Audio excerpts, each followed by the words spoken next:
言っておくが、この取引先が一番でかい相手なんだ。失敗したらどうなるか、わかってるよな。遠くに飛ばしてやるから、覚悟しておけ。大口の商談をする予定の社長が、突然来られないとの連絡が来た。代わりにプレゼンをするのは上司のはずが、英語のプレゼンだと気づくなり、あろうことか、部下に商談を押し付けてきた。しかも、左遷をちらつかせて。私、英語は。突然のことで、部下が青ざめながら訴える。はぁ？お前が考えた企画だろ？お前が責任取るのが当たり前だろうが。きっちりと全責任を取ってもらうからな。立場が悪くなると、厄介事をすぐに部下に押し付けて切り捨てる。こいつはそういうやつだ。あまりの責任転嫁に言葉が出ない。もう我慢の限界だ。大丈夫。俺が何とかするよ。軽く彼女の肩を叩き、俺は彼女の隣に立った。ああ？無能のお前に何ができる？ニヤニヤしながら上司は笑った。見てろ。笑ってられるのも今のうちだ。俺の名前は関拓也。ショッピングモールの運営会社に勤めている。一応営業部所属なのだが、俺の仕事はほぼ雑用だ。しかもオフィスではなく現場の。誰か？この届いた荷物、2階の倉庫に持って行ってくれる？バックヤードを通っていると、ショッピングモールのパートさんが他の店員に声をかけている。しかし、みんな忙しくて他人を手伝っている暇はなさそうだった。俺が。始業前で時間があったので手を挙げる。すると、パートさんは目を丸くしていた。あら、悪いわよ。管轄が違うのに。いえ、いいんですよ。雑用なんてこいつに任せておけば。そんなところに偶然居合わせ、俺を馬鹿にするのは上司の木島さんだ。お前は役に立たない無能なんだから、せめて力仕事で貢献しろよ。はい。上司に言われては反論できず、段ボールを台車に積んでエレベーターへと向かった。オフィスに戻ると、木島さんが俺を呼んでいた。おい関、どこ行ってたんだ？ずっと探してんだぞ。荷物の運搬をしていたんですが。まさか今の今までやってたのか？どれだけとろいんだよお前。すみません。倉庫の中が、それはもうひどいありさまだったのだ。来たものから雑多に放り込まれているせいで、ぐちゃぐちゃの倉庫。余計なことだとは分かっていたけれど、整頓に時間をかけてしまった。その件について弁明したとて、要領が悪いだの言われるだけだと諦め、謝罪をする。パートさんには感謝されたので、よしとしよう。いつもありがとうね。でも関さん、嫌なものは嫌って言っちゃっていいと思うわよ。あんたのとこのあの上司、関さんの人柄につけ込んで、面倒なこと全部関さんに押し付けるんだから。ははは。関さんが誰よりも仕事ができるって、私たちパートは知ってるからね。みんながついてるから、自信持って。はい。確かに、俺が断ればいいだけの話だ。でも、断ったら断ったで、10倍、100倍の嫌味が返ってくるに決まってる。いつしか俺は、木島さんの言われるがままになっていた。俺が謝罪をすると、木島さんは満足したのか、俺を手招きして、一人の女性を紹介した。今日付でこの部署に移動してきた山本さんだ。お前、どうせ暇だろうから、山本さんの教育係と部署の案内をしてくれ。一言余計だと思ったが、別に悪い仕事ではないので承諾した。目の前の女性は地味なオフィスの制服でも美しく着こなしてみせるほどに容姿端麗でとても聡明そうな人だった。俺に指導が務まるのかと懸念したが、木野さんは山本さんを見てせせら笑う。無能同士、よろしくやってくれ。そう言った後、自分の席に帰っていった。無能？今のは俺にかけられた言葉かと思ったのだが、無能同士とはどういうことだろうか。その謎は互いの自己紹介の際にすぐ解けた。私、入社から5年になるんですけど、部署異動はこれで4回目なんです。え？じゃあ年に一度のペースで？はい。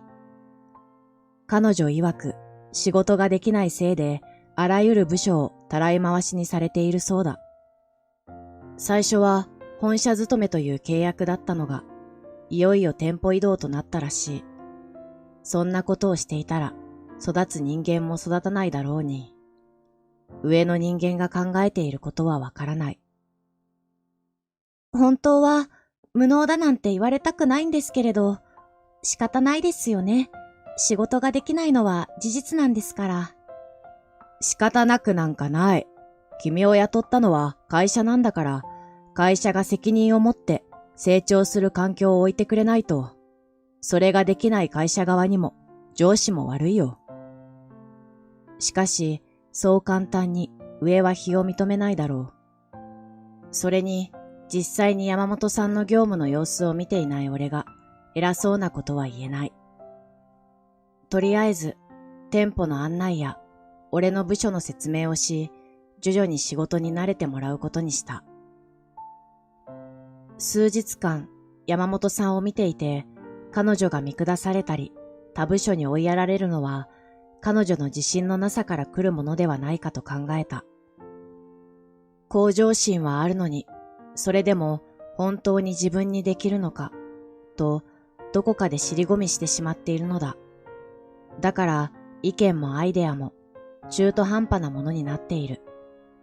自分の能力を無意識にセーブしてしまっている気がした。そんな俺たちは、仲良く店舗の設備点検に駆り出されていた。消火器、エレベーターやエスカレーターの作動状況。一つずつ確認して、手元のシートにチェックをつけていく。関さん、これ、私たちの仕事じゃないですよね。もっともな疑問を口にする山本さんに、俺は苦笑するしかない。本来は、ショッピングモールの店舗担当の社員がする仕事だ。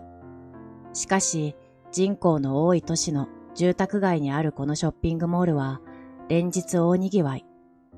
現場担当の社員は、それこそ目が回るほど忙しいため、俺みたいなやつに軽作業が回ってくる。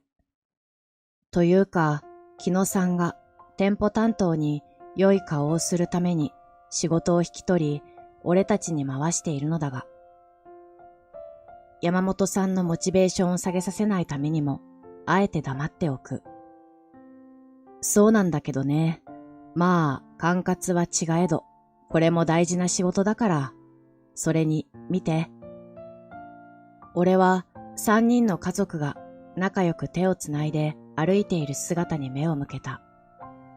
お昼ご飯は何を食べようか、と笑顔で話している。こっちでは直接お客様の顔が見られるんだよ。俺たちのやってることが無駄じゃないって思えて、なかなか役得じゃないかな。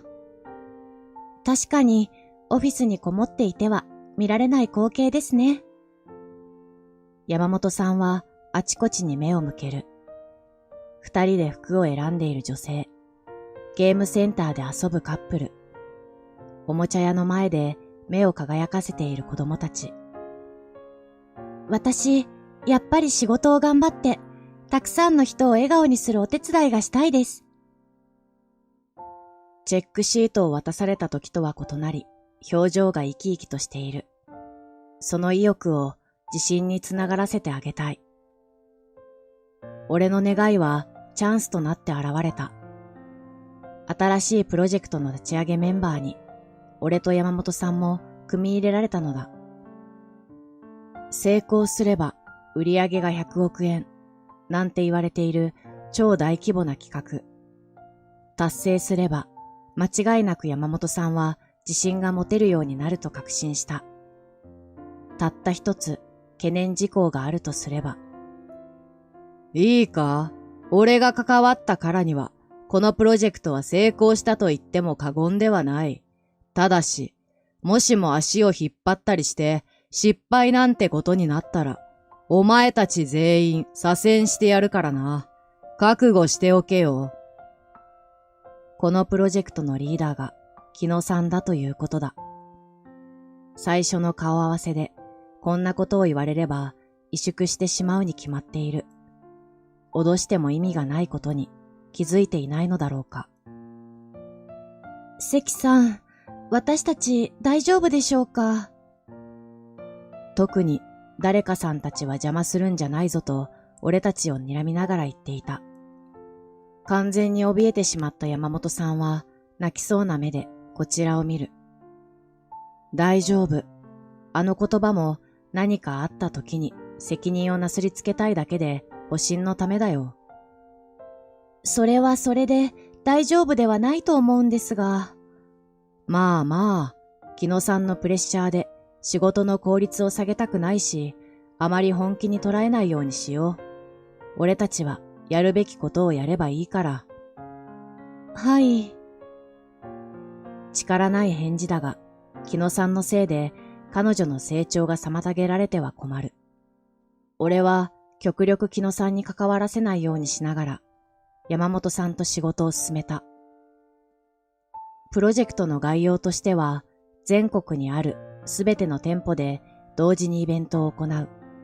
そのイベントには、それぞれ違う店舗に別のショップを置き、期間に分けて店舗を巡回してもらうというもの。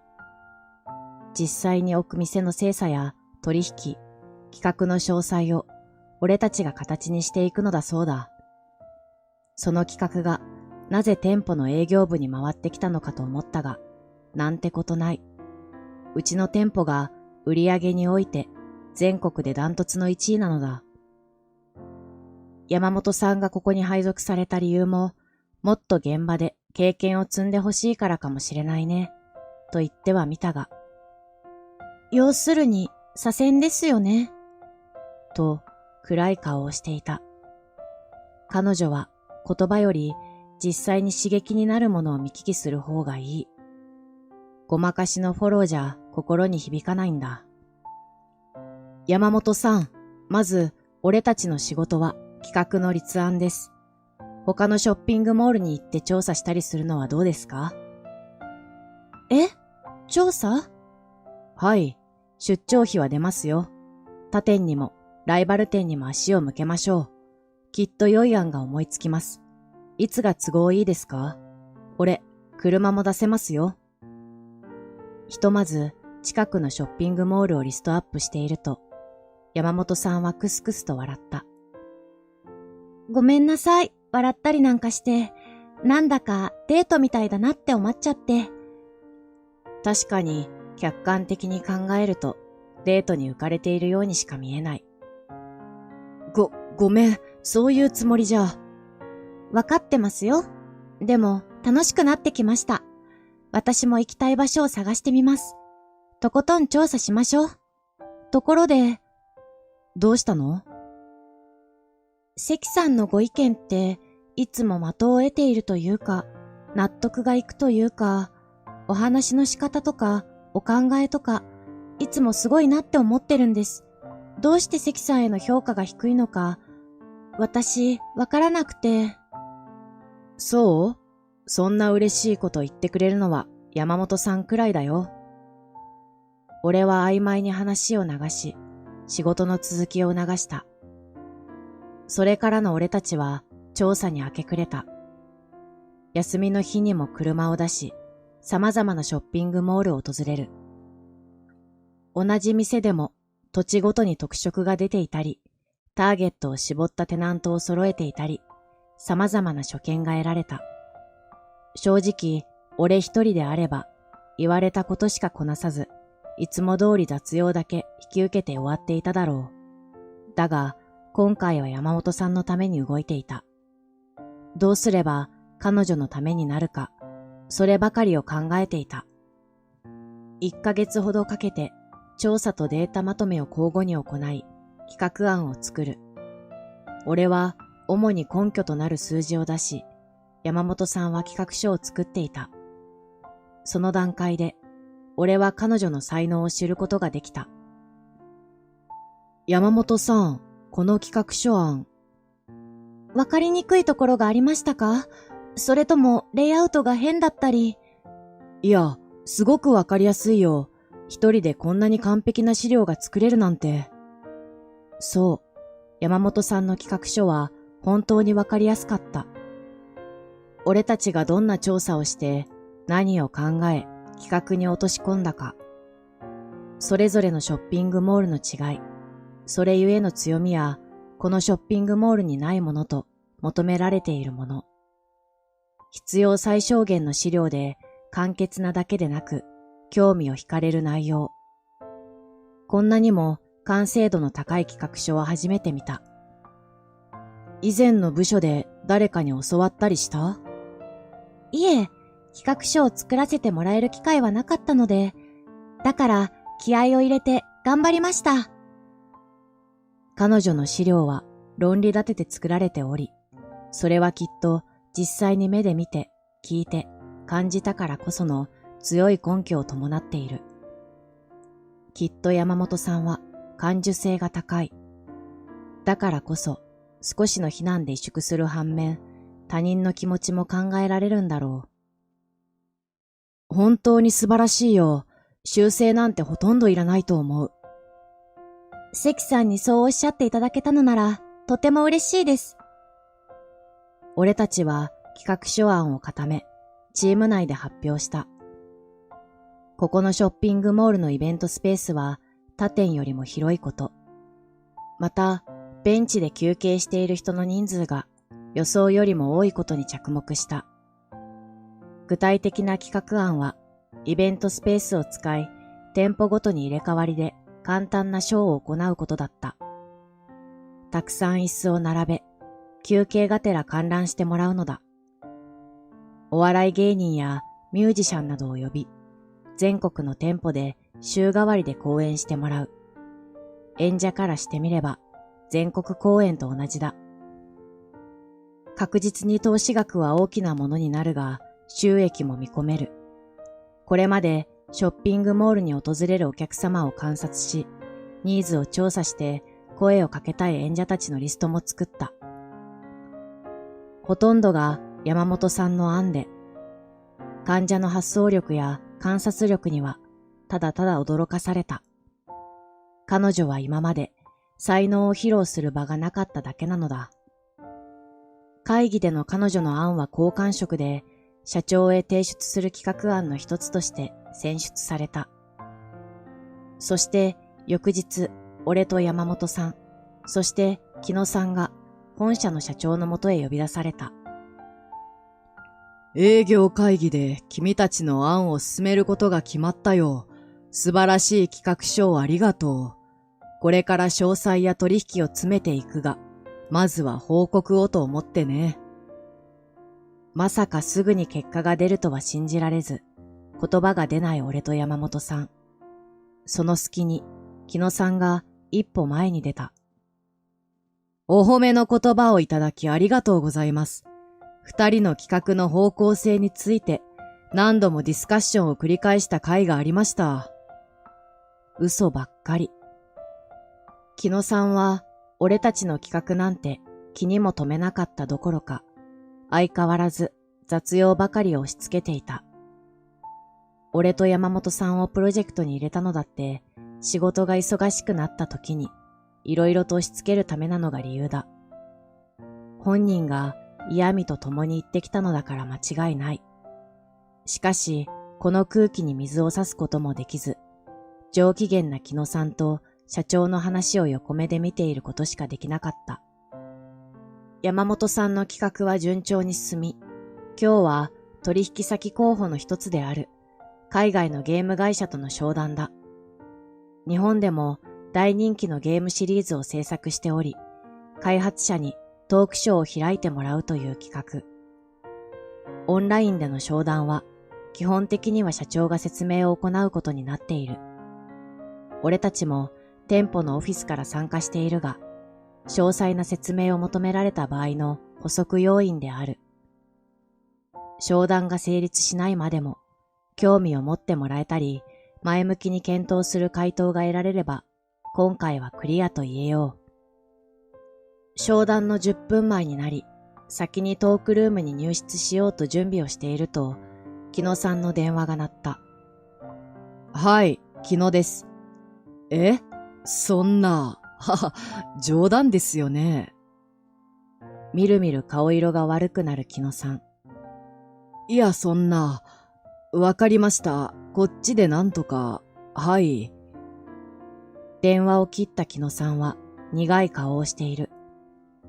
誰からの電話だったのかと尋ねると、社長の秘書からとのことだった。社長が突然倒れたらしくて。その瞬間、木野さんよりも顔を真っ青にした山本さんが立ち上がる。そんな、大丈夫なんですか？両手が震え、何かに怯えているようだ。大丈夫なわけないだろう。今回はすべて社長が説明を。そうじゃなくて、社長の容体です。山本さんがこんなに大きな声を出すなんて初めてじゃないだろうか。彼女の剣幕に圧倒されたのか、木野さんは素直に答える。ああ、命に別状はないそうだ。さっきまで別件で出張に行っていたらしいんだが、この暑さで熱中症だとか。意識もしっかりしているが、体が起こせないんだと。よかった。安心した声の山本さんが座ると、今度は木野さんが立ち上がる。よくねえよ。どうすんだよ。秘書のやつは、こっちで何とかしろって言いやがるし。資料はすべて手元にある。原稿まではさすがにないが、プロジェクトの立案者である俺たちのチームなら、誰でも説明くらいならできるだろう。当然その役目は、リーダーである木野さんだ。くそ！イラついた表情のまま、仕方ないと言いたげに、木野さんはトークルームに入った。さすがにリーダーだけあって代行してくれるらしい。何度も営業会議に出たり、他の取引先との商談にも出ているのだから大丈夫だろう。俺たちも何食わぬ顔をして会議に出席した。しかし、ハロー。にこやかに挨拶してきた商談相手に、木野さんは顔面蒼白になった。もしかして相手が外国人であることを忘れていたのかもしれない。これまでの取引先はすべて国内だったからな。ハロー。引きつった笑顔で返事をした後、マイクをミュートにした。おい山本、お前の企画なんだからお前が説明するんだ。いいな。突然のことに山本さんも他のみんなも目を見開く。社長がいないんじゃ、その補佐をするのは企画者のお前だろうが。言っておくが、この取引先が一番でかい相手なんだ。失敗したらどうなるか分かってるよな。あんまりな責任転嫁に言葉が出ない。そういえば、木野さんは英語が苦手だと聞いたことがあったような。いや、だからといって、突然山本さんに振るのはおかしいだろう。山本さんが抗議する間もなく、木野さんは拙い英語で社長が不在であることと、代わりに立案者が説明をすることを告げ、自分はカメラをオフにした。隣の席の山本さんを見ると、とりあえず挨拶をし、資料を画面に映しているが、彼女が取引先相手に営業をする想定は全くされていないため、準備なんかできるはずもない。それでもどうにか奮闘しようと、画面と資料を交互に見つつ何か言おうとしている。そして、そんな様子を見て、木野さんはニヤニヤと笑っていた。もう我慢の限界だ。木野さんにも、この状況にも、そしてこれまで逃げ続けていた俺自身にも。山本さん、大丈夫。俺が何とかするよ。軽く彼女の肩を叩き、俺はカメラをオンにした。横から失礼します。立案者の山本は風邪気味で喉の調子が悪いので、考案者の一人でもある私、関が代わりに説明します。嘘も交えつつ、俺に注目を向ける。俺の言葉を聞いた会議室の誰もが驚きに目を見張らせていた。これくらいの説明を英語で話すくらい造作もない。すでにお伝えした通り、弊社ではイベントスペースを活用した長期的な催し物を開催する予定です。中でも御社のお力添えがあれば、これまでの商談で話していた内容と俺たちが企画した時の思いを織り交ぜて説明する。ただ、英語に変換するだけなので何も難しいことではない。しかし、英語が苦手な木野さんには、俺がもう何を言っているのかわからないのだろう。ほうけた表情で画面ではなく俺を見ている。そんな彼とは違い、山本さんは俺が説明に必要な資料を逐一横で提示してくれる。ぶっつけ本番でもなんとかなっているのは彼女のおかげだ。商談の担当者はアメリカ人だが、広報担当はスペイン人らしい。もちろん彼も英語は堪能だが、こちらの意図を完璧に汲み取ってもらいたいので、彼だけに向けてスペイン語で説明し、みんなには英語で話す。経理担当はドイツ人だったので、費用についてはドイツ語で説明し、またみんなには英語で説明し直す。その繰り返しだ。君はたくさんの言語を理解しているんだね。とてもわかりやすいよ。ありがとうございます。必要であれば、ご要望の言語でお話ししますので、ニュアンスがわかりにくい方がいらっしゃいましたら、おっしゃってくださいね。俺の気遣いにより、何人かが中国語で、フランス語で、と注文してくれる。俺としては、彼らがこの企画に興味を持ってくれたことが嬉しく、また好奇でもあるので、どんどん要望に応えていった。山本さんの企画を絶対に無駄にしたくない、その一心で。説明を一通り終えると、一旦マイクをミュートにする。どうやら向こうのメンバーで何やら話し合うそうだ。関さん、ありがとうございます。山本さんに頭を下げられる。いやいや、今まで山本さんが頑張ってくれたんだから、俺もこれくらいはしないとね。お前、英語が話せるのか？木野さんに言われ、首をかしげる。今彼は英語とだけしか言わなかった。俺が他の言語も話していたことに気づいていないのか？まあ、海外の大学に通っていましたので。海外？一体どこのだよ？ケンブリッジですが。そう、俺はケンブリッジ大学の語学コースに在籍していた。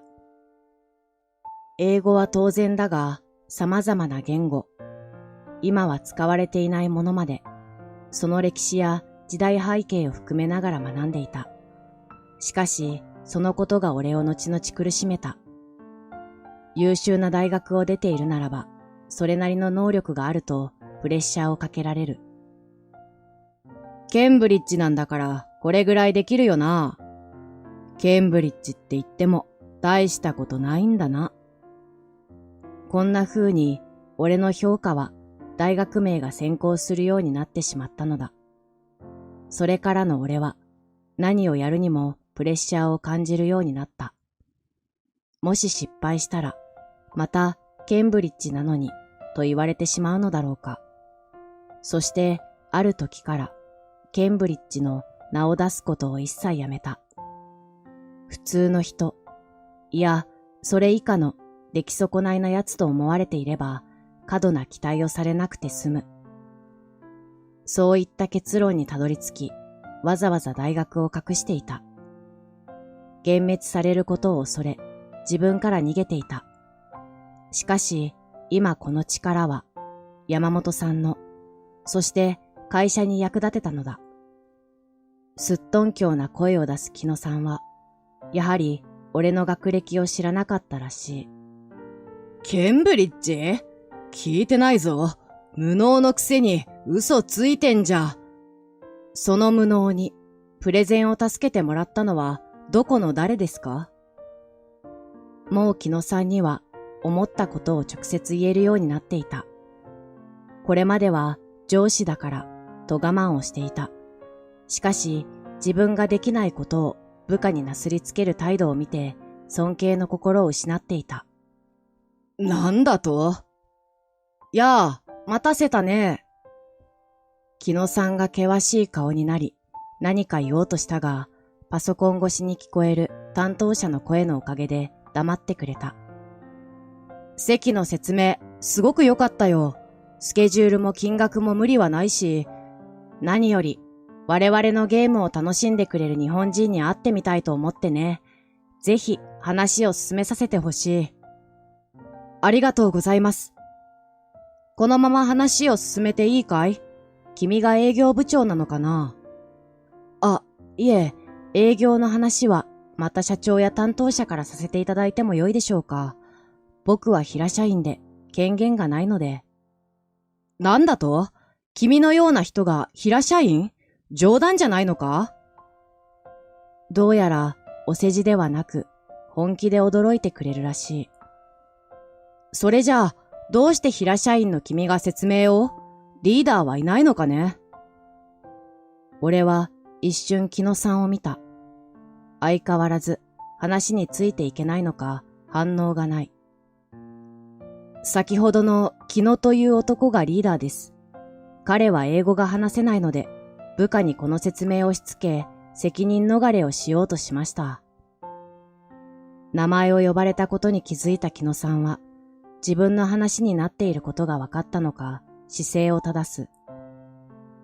彼は自分の失敗を部下になすりつけ、良いところだけを手柄にする人なんです。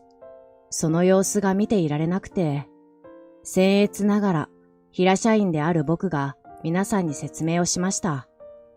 事実を告げても、木野さんはヘラヘラと笑っている。何を言われているのかも知らずに。そんな人が関わっているのか？困るな。彼をプロジェクトから外すことを条件に、この取引を進めることにしよう。その提案に、英語のわかる何人かの社員がクスクスと笑った。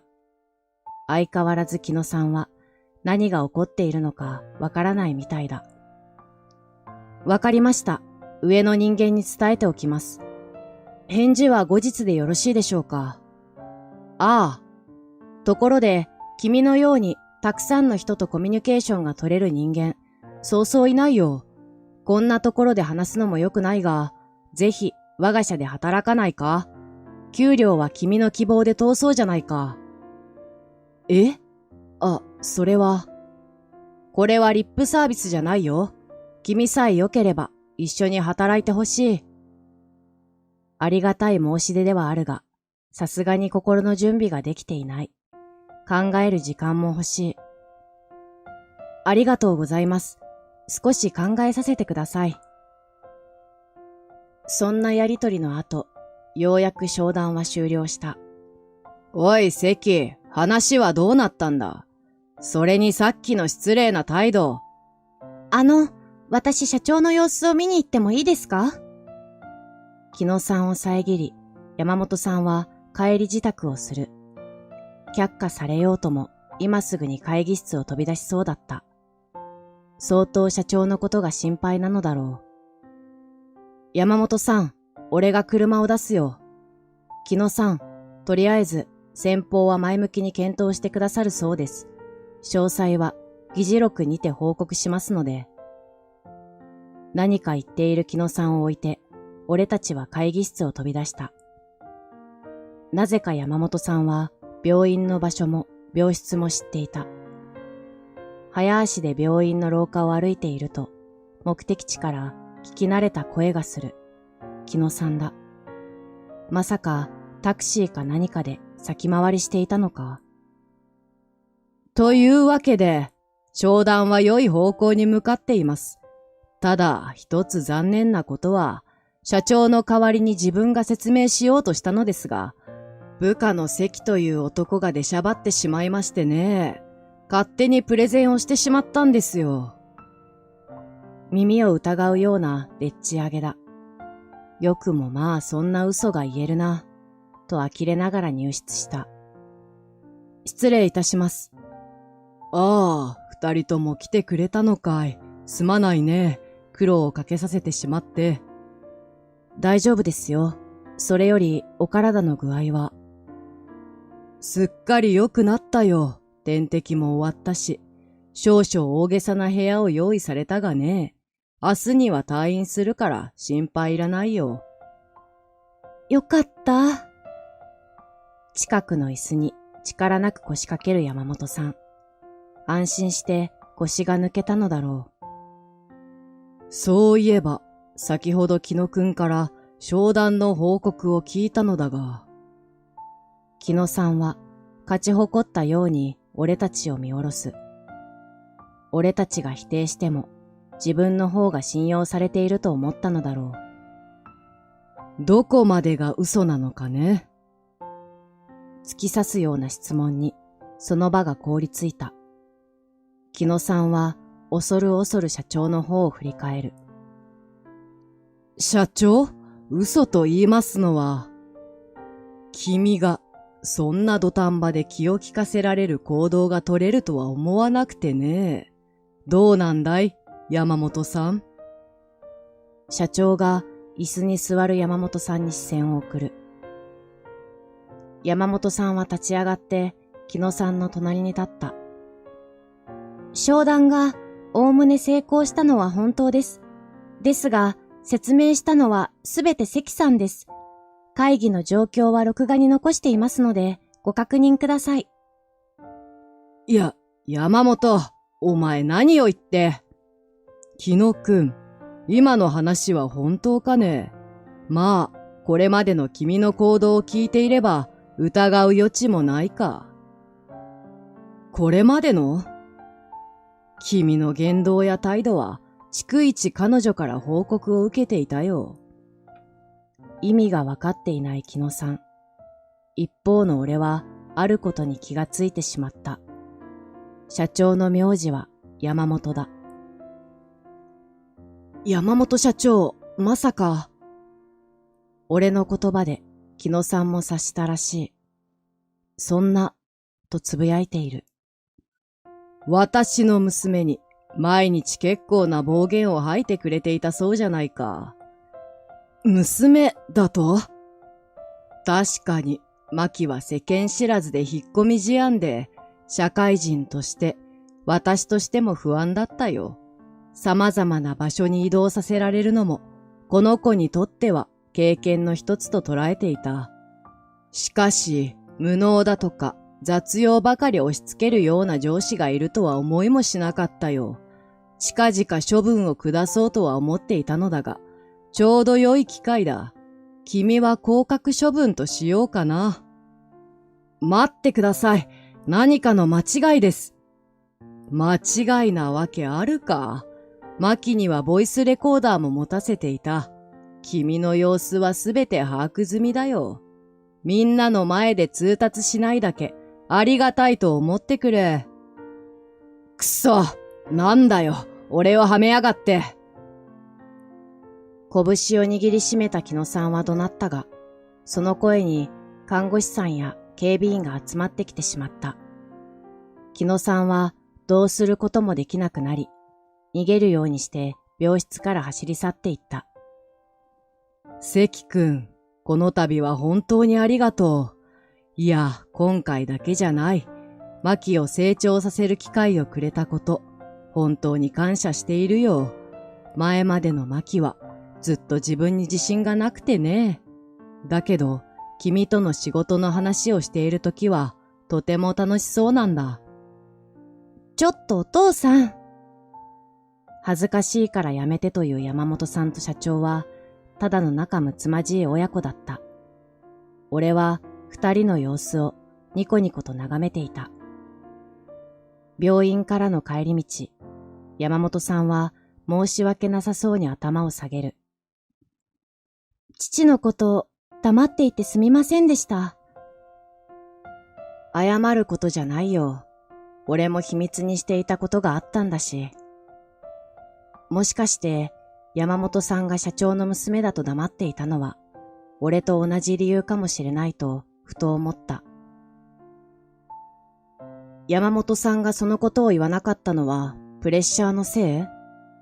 はい。社長の娘と言われたら、みんなは私に期待する。そう思っていたら、自分がそれほどの人間じゃないと気づいて。だから自信を失っていたんだね。はい。頑張っても成果が出なければ自分に幻滅する。社長の娘なのに失敗するなんて許されない。そんな考えがいつも頭をよぎってしまって。わかるよ。俺も同じだったから。でも結局山本さんはとても優秀な人だった。だからプレッシャーを感じる必要はもうないんだよ。ありがとうございます。関さんのおかげです。山本さんは言いにくそうに言葉を紡いだ。先ほどのヘッドハンティングの件、どうされるおつもりですか？別に海外で働くことに抵抗はないけど、真剣に考えないとね。私。ん？いえ、何でもありません。言いたいことがあるなら言っていいんだよ。私は、関さんとこれからも一緒に働きたいです。でも、関さんの人生を決めるのは関さんなので、気にしないでください。ありがとう。そう言ってくれる人がいて嬉しいよ。正直、俺は人に必要とされることは全くと言っていいほどなかった。だから本当にありがたいことだ。そうだね。俺の人生だからちゃんと考えないと。ちなみになんですが、今の境遇やお給料面で不満があれば、私にいい考えがあります。いい考え？後日、正式に商談が成功したという連絡が届いた。もちろん、木野さんの解任とともに。木野さんは様々な暴言や上司としての責務放棄など、数えればキリのない問題が浮き彫りになり、降格どころか一番売り上げの低い店舗の雑用係にまで下げられることになった。俺たちが行っていた業務を自分でも体験して、少しでも人の気持ちがわかるようになってくれればいいと思う。加えて、彼は英語の研修を定期的に受講しなければならなくなったという話も聞いた。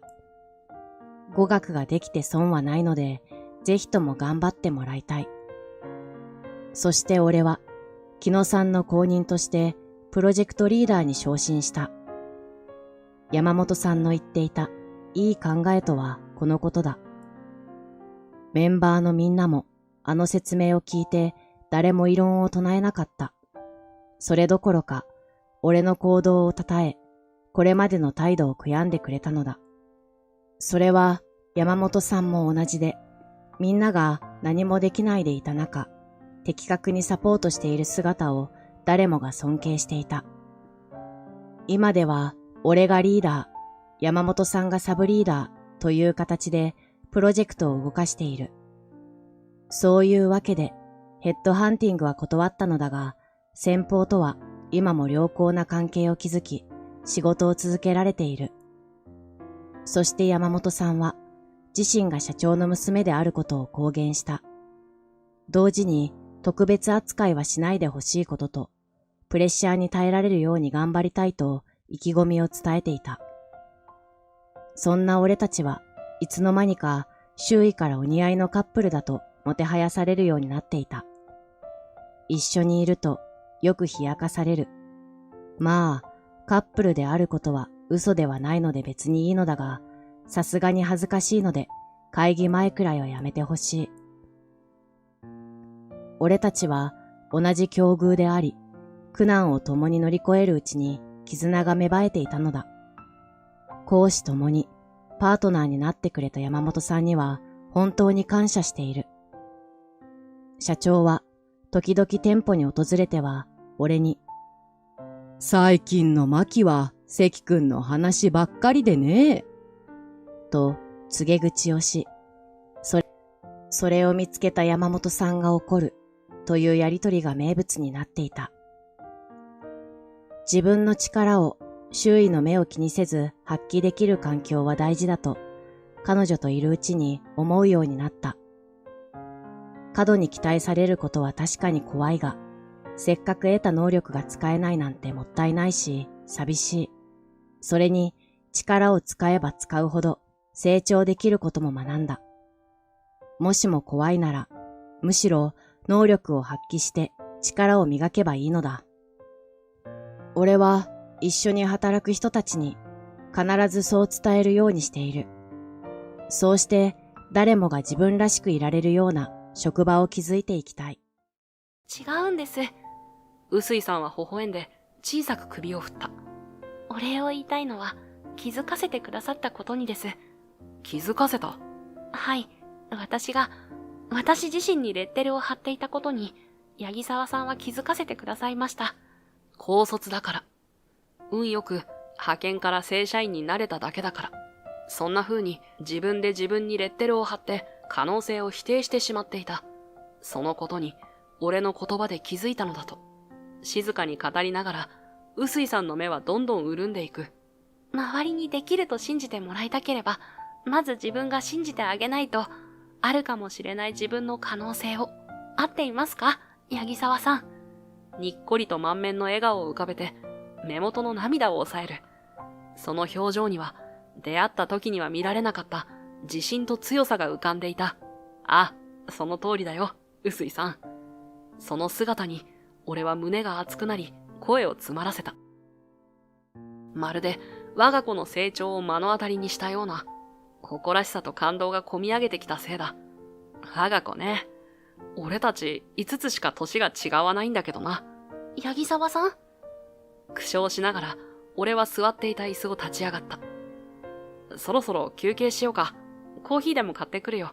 あ、それなら私が。慌てて立ち上がった臼井さんを、いいよと制した。その時だった。パチン。小さな音が鳴った次の瞬間、突如オフィスが闇に包まれた。キャッ！臼井さんのものらしい小さな悲鳴が上がる。大丈夫か、臼井さん。慌てて声をかけるも、真っ暗で彼女の姿が見えない。はい。急に暗くなったのでびっくりして。すぐ近くから聞こえるような、彼女の声は少し震えていた。停電みたいだ。落ち着いて。すぐに非常灯が。俺の言葉が終わらないうちに、かすかな光が部屋を照らし始めた。無事に非常灯がついたようだ。もう大丈夫だと、臼井さんの姿を探した。その時、俺はぎょっとして自分の目を疑った。怖かった。臼井さんは想像していた以上に俺のすぐそばにいた。俺の胸元に顔をうずめるようにぎゅっとしがみついていたのだ。いつから？一瞬、時が止まったような感覚を経て、それまで気づいていなかったぬくもりがいきなりシャツを通して伝わってくる。彼女の柔らかな髪の香りが鼻をくすぐって、鼓動が急激に速くなるのを感じた。あ！臼井さんがゆっくりと顔を上げる。二人の視線が重なった瞬間、彼女の目が驚きで見開かれた。キャッ！すみません。飛びのくように慌てて俺から離れる臼井さん。すみませんでした。いや、仕方ないよ。びっくりしたし。本当に。俺と距離をとって、臼井さんはどんどんうつむいていく。俺もなぜかその場から動けずに立ち尽くした。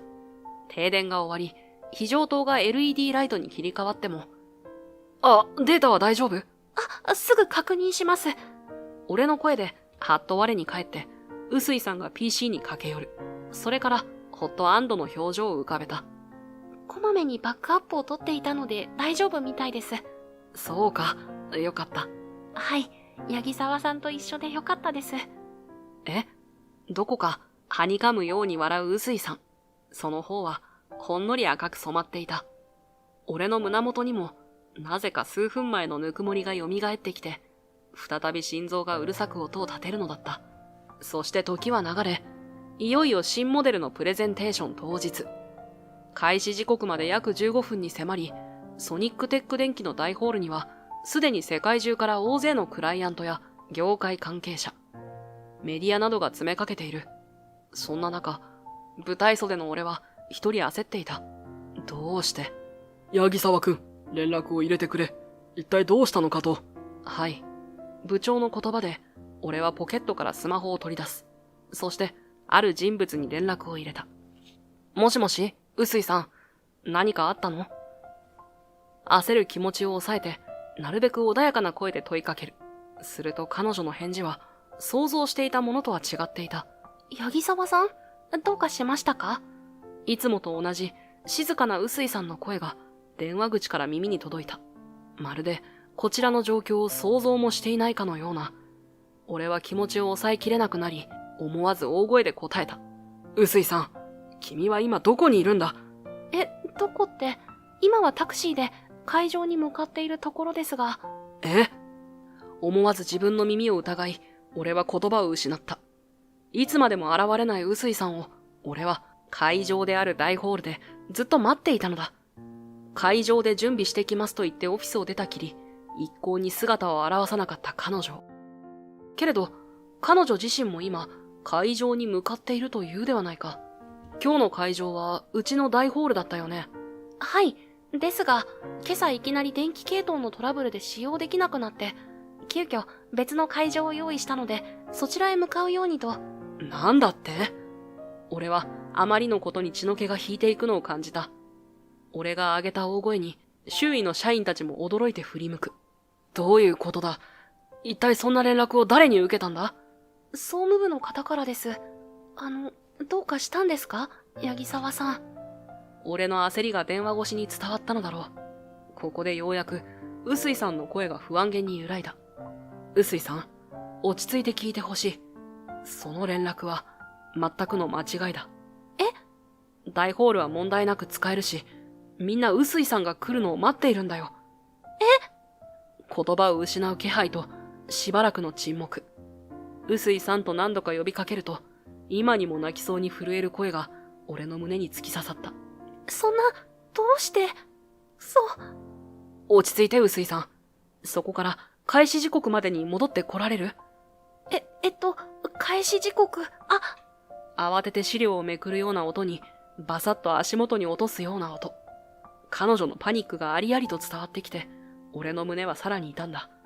今日まで見てきた姿が、はっきりと脳裏に浮かぶ。あんなに頑張って準備していたのに。もしもし、臼井さん、聞こえる？とにかく、そこからすぐに引き返すんだ。でも、今からじゃ間に合うかどうか。こっちは俺が説明しておくから、諦めるな。八木沢さん。息を飲む気配を感じながら、俺は電話を切った。八木沢くん、臼井くんはどうした？まさかプレッシャーで逃げ出したのでは？違います。そうじゃないと強く否定して、俺は部長に状況を説明した。すると、部長の顔は、みるみる青ざめていった。なんと、一体誰だそんな連絡をした人間は。誰か総務に行って確認を。それは後です、部長。それより、そっと舞台袖から覗くと、新モデル楽しみだな。前回のように、今度もまたソニックテックの株価が上がるだろうな。プレゼンテーターの臼井さんは、1年目ながら営業部のエースだとか。仕事で一緒になったことがあるよ。彼女ならきっと素晴らしい発表を見せてくれるはずだ。開始時刻まであと10分。誰もが新モデルのスマートフォン、そして臼井さんに期待する言葉を口々に囁き合う。会場の盛り上がりはピークに達しようとしていた。どうすれば、期待が裏切られたと知った時の会場の空気を想像するだけで背筋が凍りつきそうになる。そして臼井さんの立場は、未来は、ここで終わらせたりしない。どうした、八木沢くん。部長の声がかかった時、すでに俺の足はステージへと向かっていた。皆様、本日はお集まりいただき、誠にありがとうございます。マイクの前に立つと、大ホールには戸惑いの空気が広がった。予定より10分も早く始まったプレゼンテーション。しかも、登壇したのは予定と違う人物だからだ。どういうことだ？予定が変更されたのか。あれは誰だ？次第にざわめきが広がる中、俺は大きく息を吸い込んで、この10年で培った営業スマイルを浮かべた。はじめまして、私はソニックテック電気営業部の八木沢と申します。この後に行う新モデル発表に先立ちまして、弊社の技術革新の歴史について簡単にお話しさせていただきたいと思います。ここで俺はポケットから取り出した自社製スマートフォンを操作して会場のプロジェクターシステムにワイヤレス接続。即興で会社の歴史年表をスクリーンに映し出した。ご覧の通り、弊社には長年歩んできた歴史があります。これは同時に技術革新の歴史でもあります。ここで参加者席から大きなどよめきが起こった。それは俺が同じ言葉を2回繰り返したからだった。最初は日本語で、そして次は英語で。弊社は常に技術革新の最前線にありました。今度は日本語と、それから中国語で繰り返す。そして近年、私どもの技術は世界各国で高い評価を受けています。さらにスペイン語、ドイツ語を交えながら、各国で受けている自社の評価を紹介する。俺が次々と言語を切り替えるたびに会場の空気が変わっていく。戸惑いは次第に薄れ、代わりに驚きと興味の目がステージに集中する。まず自分へ関心を集めることには成功した。その次は、さて、ここで皆様に質問です。技術革新とは一体何でしょうか？俺は参加者に質問を投げかけ、手を挙げたクライアントたちを何人か指名。その回答を拾いながら、新モデルの特徴へと話をつなげていく。まさに皆様のおっしゃる通りです。そして本日ご紹介する新モデルは、そのような革新の集大成と言えるでしょう。専門用語は噛み砕いて、IT に疎い人にもわかりやすく説明する。時にユーモアを交えて笑いを誘いながら、この後に紹介する新モデルへの関心を高めていく。ここで、臼井さんと一緒にプレゼン資料を作っていた日々が活かされた。俺の頭にも自然と新モデルの詳細な情報がインプットされていたからだ。けれど、臼井さんはまだ、間もなく本当の開始時刻が訪れようとしているが、臼井さんが到着した気配はなく、舞台袖では部長たちが固唾を飲んで場をつなごうとする俺を見守っている。それなら、自分が持っているものを一つ残らず使い切るまでだ。意を決して俺は参加者たちに向き直った。さて、皆様、ここで少し個人的な話をさせていただきたいと思います。ホールの空気が変わるのを感じ、俺は小さく息を吸った。実は、私はつい先日まで8年間、弊社のアメリカ支社に勤務していました。参加者たちからどよめきが起こる。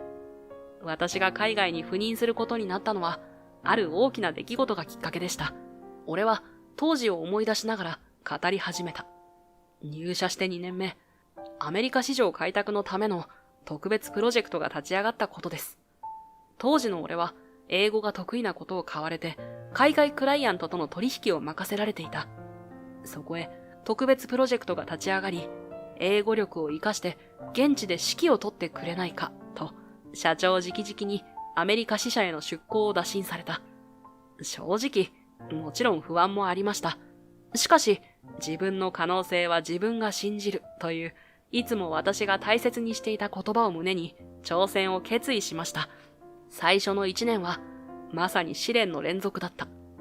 日本での営業スキルが通用せず、アメリカ流のアグレッシブな交渉術に戸惑う日々。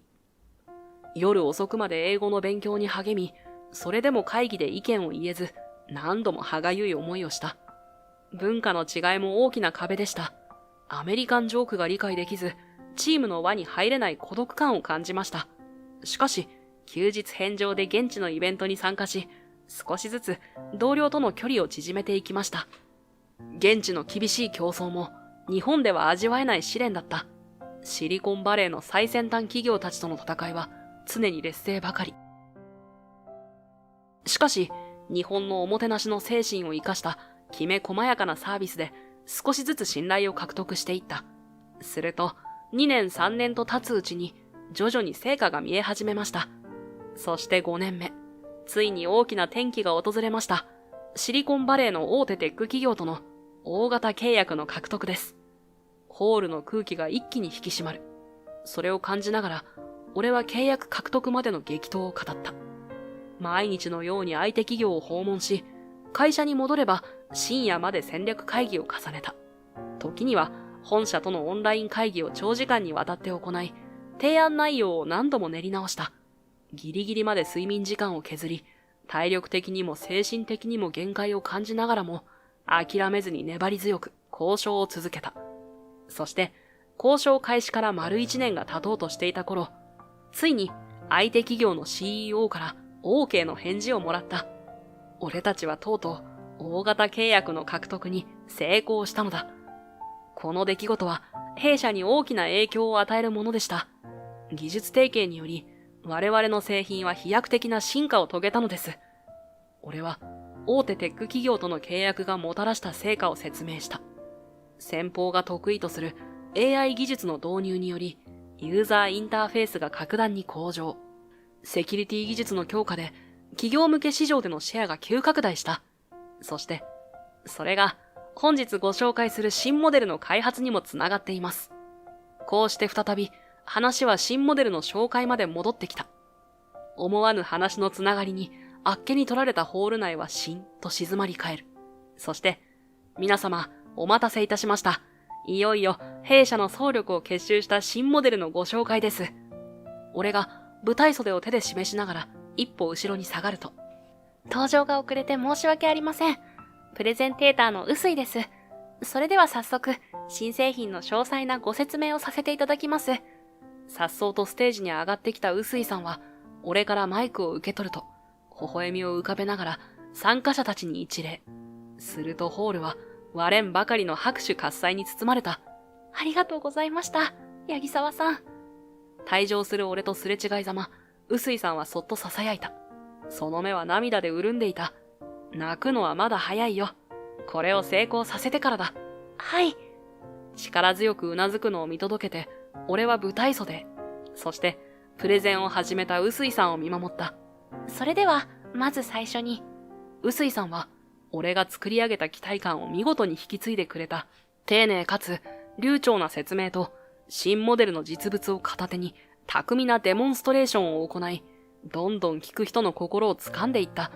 最後の質疑応答でも、臼井さんは的確な回答で質問者を納得させていった。ご清聴ありがとうございました。最後に満面の笑顔を浮かべて、深々と一礼すると、ホールは再び、割れんばかりの拍手に包まれたのだった。夕方のニュースでは、早くも今日の発表が大きく取り上げられた。SNS でも関連のハッシュタグがトレンド入りし、やがて業界専門家からも高い評価の声が相次ぐ。後に各販売店で予約が開始されると、予想を大幅に超える申し込みが押し寄せることになる。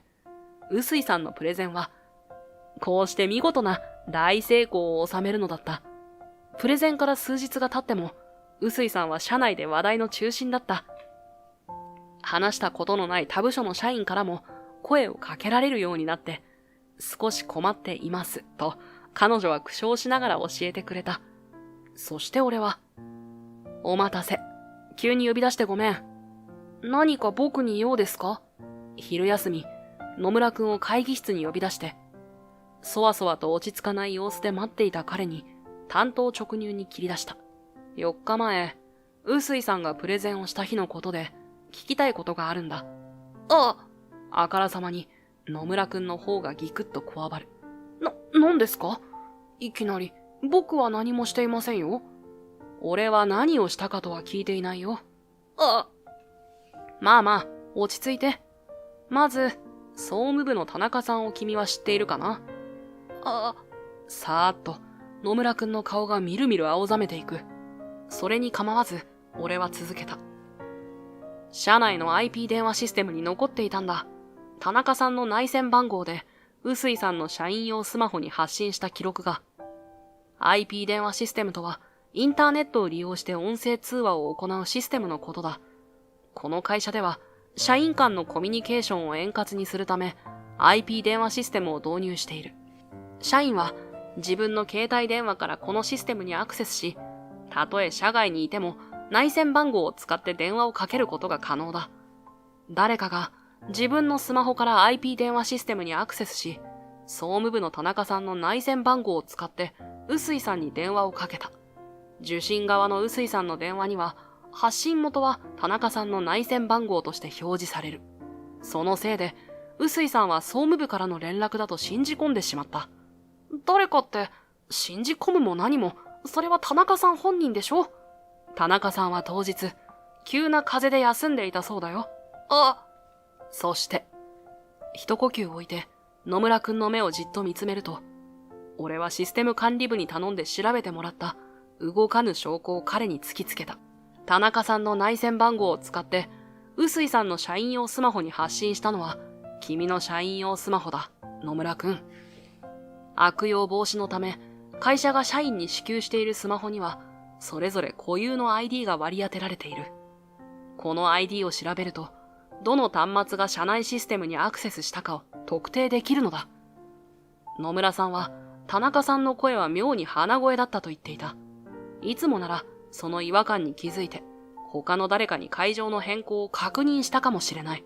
けれど、重要なプレゼンの直前ということで、彼女も余裕がなかったんだろう。言われるがまま、慌てて偽の会場に向かってしまった。君が声色を変えて電話しているなんて考えもせずに。どうしてなんだ野村くん。頭がいい君なら ID を調べられる可能性くらい考えたはずだ。それでも、臼井さんを陥れたかったのか？野村くんはうつむいたまま、俺の問いに答えなかった。重苦しい沈黙が会議室を支配する。それでも、俺が待ち続けると、不意に彼は顔を上げた。どうしてって、あんたは知ってるじゃないですか、八木沢さん。悔しかったからですよ。僕じゃなくて彼女がチャンスを手にしたのが。高卒の派遣上がりなくせに。野村くん、それは、なんでだよ。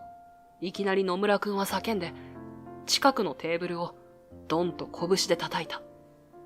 僕は一流大学を出た人間として、みんなに期待されていたはずなのに、全然チャンスを与えられないどころか、あんなのがチヤホヤされ始めて、今回だって絶対に僕の方がうまくやれたのに不公平だ。野村くん、この会社が悪いんだ。こんなところやめてやろうと思ったから、全部どうでもよかったんだよ。突然ドアに向かって駆け出す野村くん。俺はとっさにその腕を掴んだのだが、触るな。全部あんたが来てからおかしくなったんだ。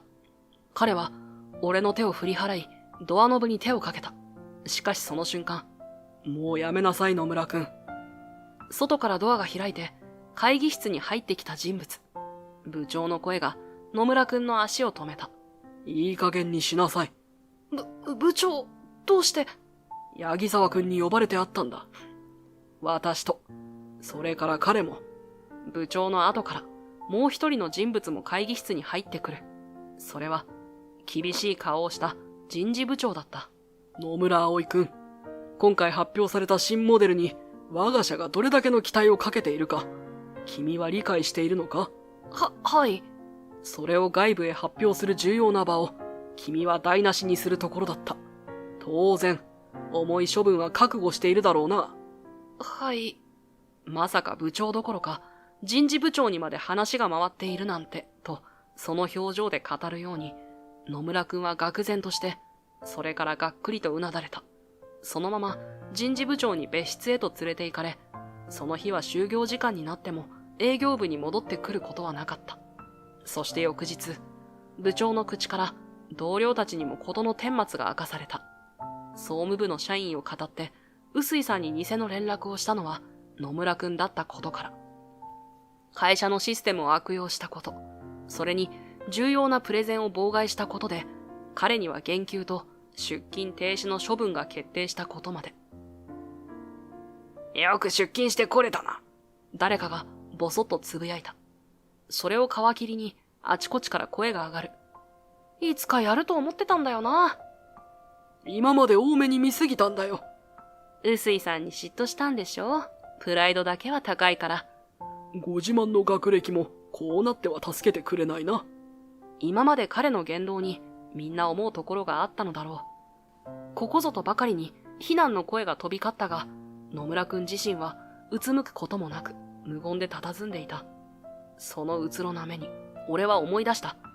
こんなところやめてやろうと思ったから全部どうでもよかったんだよ。昨日俺に向かって彼が叫んだ言葉だ。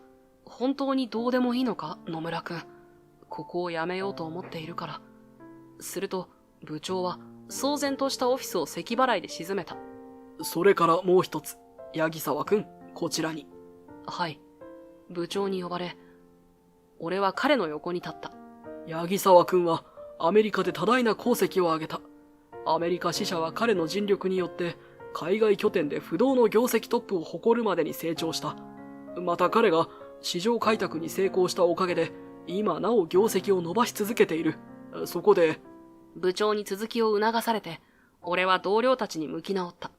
今回第2のアメリカ支社を設立することになりました。実は本社に戻ってきたのもその準備のためなんです。俺が8年ぶりに本社復帰したその真相を明かした瞬間、一度は静まり返ったオフィスが再び同僚たちのどよめきで騒然となった。そう、俺が帰国したのはアメリカ支社での功績が認められ、第2支社設立の責任者という非常に大きな任務を与えられたため、そして現地で即戦力となるメンバーを今は求めているところです。英語が使えることは前提として仲間とチームワークが取れる。ピンチにも負けず最後まで仕事をやり遂げられる。そんな才能を持つ人と一緒に再びアメリカに渡りたいと思っています。今度はしんと水を打ったように静まり返るオフィス。するとある若手社員がはいと手を挙げた。学歴は関係ありますか？関係ないよ。彼の質問に俺は即答した。学歴に関係なく、その人となりや能力でメンバーを選ぶつもりだよ。確かに学歴が武器になる場面もあるだろう。けれど多くの場面にとって学歴は過去の話なんだ。今目の前にいる人は今の君たちを見ている。過去にすがっているだけでは目の前にいる人の心を動かすことはできないんだよ。今ここにいる自分で勝負しなきゃ勝つことはできないんだよ。そう俺が訴えかけたのはうつむいたままでいる野村くんだった。今の自分で勝負するんだ。学歴に飾られていない本当の自分で。あんたに何がわかるんだよ。え？あんたにはわからない。最初から期待されていることがどれだけしんどいか。学歴があるというだけで周囲が勝手に期待を寄せてくる。けれどその後は勝手に減点されていくだけ。何か成果を出しても学歴があるからという一点で片付けられて、ろくに加点することもない。その辛さは俺にわかるはずがないと、野村くんは今にも泣きそうな顔で訴えた。確かにそうかもしれない。そうだろ？あんたは高卒なんだから。昔の俺にならわからなかったよ。え？目を見開いた野村くんに俺は伝えた。今は違うと。今は俺も常に大きな期待を背負っているよ。その分、一度でも失敗したら二度と期待されないんじゃないか。そんな怖さも。だけど、そんなことはないんだ。誰も俺に期待しなくなっても、俺自身が期待する。次はきっとうまくいくはずだって。そんなこと。できるよ。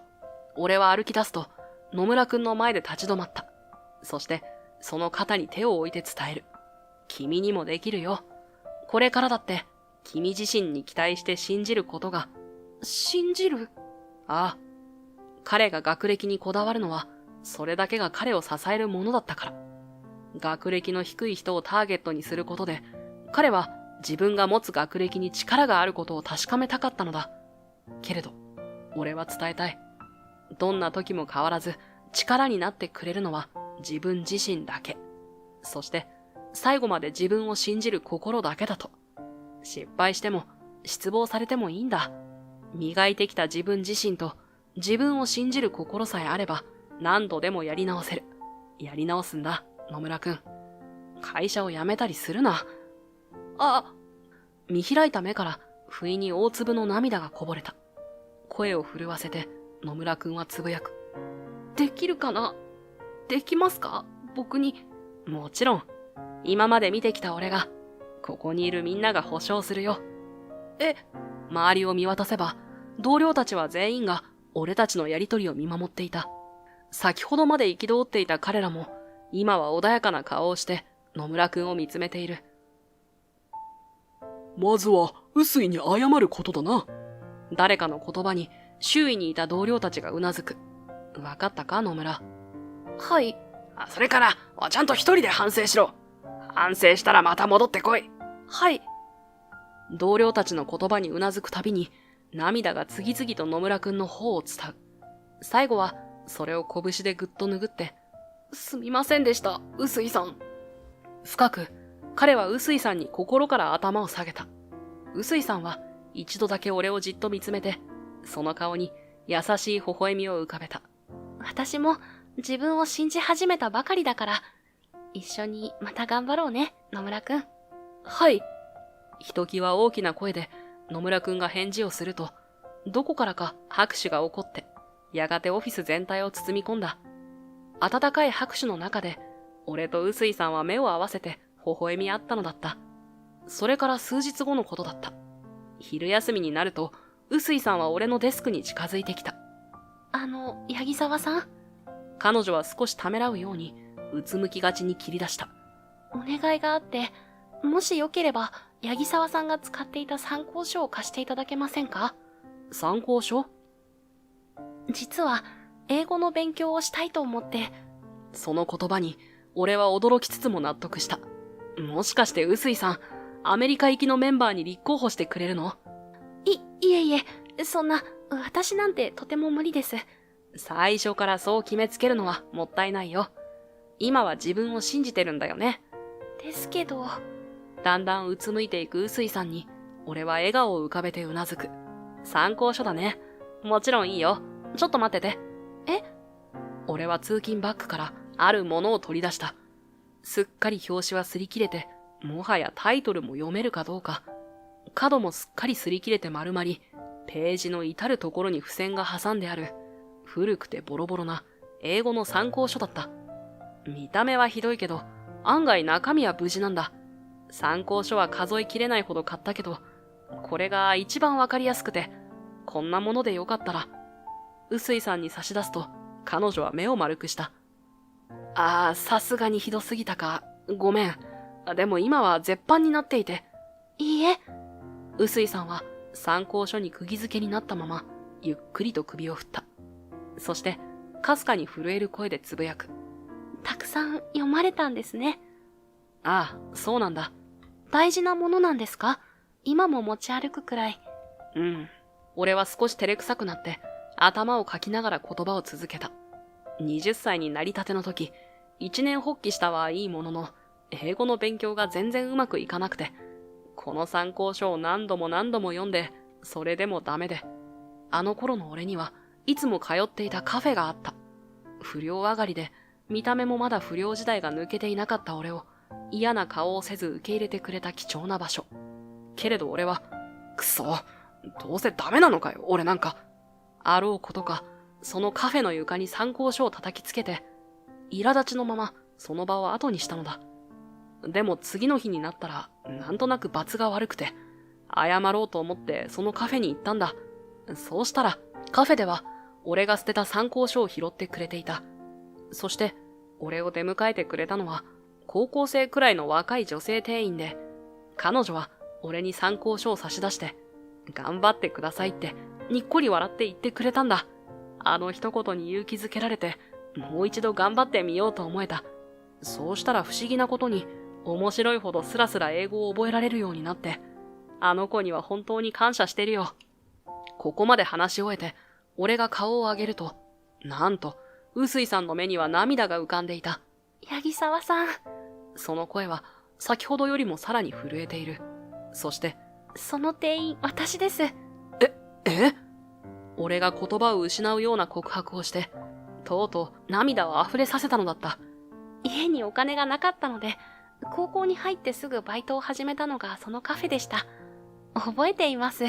ちょっとボロボロの参考書を、いつも真剣な顔をしながら読んでいた、少し怖いお兄さんのこと。臼井さんが、あの時の、俺が絞り出すように言うと、臼井さんは涙ながらにうなずいた。私、あの時の参考書のお兄さんに、いつかまた会えたらいいなって思ってたんです。まさか、八木沢さんだったなんて。本当に。俺たちは顔を見合わせて、やがて同時に笑い出した。まさかこんな偶然があるなんて。あまりに驚きな運命のいたずらが、おかしくて仕方なかった。ありがとう、臼井さん。俺は心からの思いを込めて、12年越しの感謝を伝えた。君のおかげで、俺は諦めずに頑張れた。だから、今の俺があるんだ。八木沢さん。これは、俺にとってお守りなんだ。これを持っていれば、どんな時も頑張れる気がするから。臼井さんに貸すよ。今度は、臼井さんが頑張れるように。二人の思い出の参考書を改めて差し出すと、臼井さんはおずおずとそれを受け取って、好きです。え？八木沢さんのことが好きです。真剣な目で、まっすぐに俺を見つめたのだった。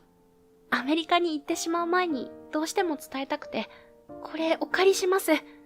パタパタと、臼井さんが参考書を抱えながらかけていく。その背中を、俺は呆然と見送ることしかできなかった。それから、間もなく、社長直々に、社内全体への発表が行われた。八木沢大和くんを、アメリカ第二支社の設立本部長に任命する。俺は半年後に、再びアメリカへ旅立つまで、本格的に設立メンバーを集めることになった。すると、八木沢さん、僕の英語を聞いてください。現地で通じますか？僕もお願いします。営業部では、若手社員を中心に、にわかに英語の勉強熱が高まった。昼休みには、英語の参考書を広げる姿が目立ち、オフィスのあちこちで英語が飛び交い、まるで公用語が英語になったかのようだ。就業後の今も、多くの社員が残って、英会話の練習に励んでいる。みんな、八木沢さんと一緒に行きたいから頑張ってるんですよ。ああ、もちろん仕事も頑張ってるんで。そっか。俺に教えてくれたのは野村くんだった。出勤停止処分が明けると、彼は以前と別人のように、学歴を引き合いに出すことがなくなった。仕事にも謙虚に取り組むようになり、目覚ましい勢いで成績を伸ばしている。彼の成長が、俺は心から嬉しくて、半年後に見られなくなるのが寂しいくらいだ。八木沢さん、突然、野村くんが真剣そのものの顔になった。僕をアメリカに連れて行ってくれませんか？え？英語にはもともと自信があります。一緒に勉強しているみんなにも教えているくらいです。だから、それだけじゃ足りないよ。あえて俺は、彼の頼みを厳しく突っぱねた。まだまだ君には圧倒的に仕事の経験も知識も足りない。英語だってそうだ。今のままでは候補にも入れられない。そうですか。瞬と、野村くんは落ち込んでしまった。けれど、次の瞬間には勢いよく顔を上げていた。じゃあ半年後、見ていてください。絶対一緒に来てくれって言わせてみせますから。僕は僕自身を信じてるんで。野村くん。なんて強くなったんだろう。思わず熱いものが目元にこみ上げてきて、彼に悟られないよう、俺は背中を向けた。楽しみにしてる。俺も君を信じるよ。はい。頼もしい声に見送られて、俺はその場を立ち去った。すると今度は、八木沢さん。臼井さん。あれから気まずくて、少し避けてしまっていた臼井さんが、俺の姿を見つけて小走りに近寄ってきた。八木沢さん、私も連れて行ってください。君まで。私。どこか思い詰めたような表情。そんな彼女を、俺は会社の屋上に誘った。これ、いつも時間を見つけては開くようにしています。俺が貸したボロボロの参考書を、臼井さんは宝物のようにぎゅっと抱えていた。よく見れば、真新しい付箋がいくつも増えている。ちゃんと勉強しているんだなぁと、俺は嬉しくなった。本当は、後から追いかけるつもりだったんです。え？何年かかっても必ずアメリカに行くつもりで、だから英語の勉強をしようと。八木沢さんのことが好きなので。まっすぐに俺を見つめた臼井さんが、あまりにまっすぐすぎる言葉をつぶやく。その姿が眩しすぎて、俺は思わず視線をそらしてしまった。すごいな。変わったよ、臼井さん。八木沢さんのおかげです。だから、八木沢さんが好きです。今の私自身も。きっと彼女は俺の返事を待っている。けれど俺は、半年後、私は八木沢さんと一緒に行きます。私を信じてくれますか？あ、その瞬間、俺は雷に打たれたかと思った。ごめん。え？違うんだ。ごめん。俺が間違ってた。どういうことですか？目を丸くした臼井さんに俺は告白した。間違っていた自分にたった今気づいたこと。アメリカに行ったらもう二度と会えないと思い込んで、君を信じていなかったから、好きだと言わないままアメリカに行こうとしていたんだ。え？好きです、臼井さん。あなたのことがだんだん成長していく姿に、俺はいつしか心を惹かれるようになっていた。それなのに、思いを伝えずに去ろうとしたのは、彼女の可能性を信じることができなかった俺の弱さであり、間違いだった。信じたい。離れたくないと思っていいのかな。今更だけど。八木沢さん。俺を見つめる目がみるみる潤んでいく。そして、涙が溢れるのと同時に、臼井さんは地面を蹴った。もちろん。俺の胸元に飛び込んで、にっこりと笑う。八木沢さん、大和さんが言ってくれたから、何かを始めるのに遅すぎるということはないんだって。そうだった。私を信じてくれますか、大和さん。あ、信じるよ。その言葉と一緒に、俺はシオンさんを力いっぱい抱きしめた。まだ未来は決まっていない。だからこそ、どんな未来でも信じられる。半年後も、きっと俺たちは一緒にいて、隣で同じ夢を目指している。そう心から信じて、俺たちは微笑み合って、もう一度強く抱きしめ合ったのだった。大切なのは、学歴や過去にとらわれず、自分の可能性を信じることだ。努力と成長を重ねれば、どんな境遇からでも夢や目標は叶えられる。人生に遅すぎるなんてことはないんだ。自分を信じ、周りを信じて、勇気を出してチャンスをつかもう。そうすれば、きっと想像以上の未来が開けるはずだから。俺は同じ職場の恵子と結婚式を挙げるために上司の瀬戸に有給休暇を申請した。ところが瀬戸は難色を示したのだ。はあ？有給を3日間も使いたいだと？2人揃ってまとめて休むなんて全く迷惑なことだ。私が若い頃なら考えられなかったものだよ。有給休暇は労働者の権利だ。上司から却下される筋合いはない。2人揃って休むため、俺たちは仕事を調整して、なるべく業務に影響が出ないようにした。それを説明しても、瀬戸は渋い顔をしたままだった。これだからでき損ないわ。お前たちのそういうところが周りに認められない要因だってわからないのか？出来損ない同士、お似合いだな。そういえば、武藤のところは母子家庭だったか。どうせ親からろくな教育を受けてこなかったのだろう。母子家庭のことを言われて、隣で恵子がギリッと歯を噛みしめるのが分かった。恵子が切れる前に俺は一歩前に出た。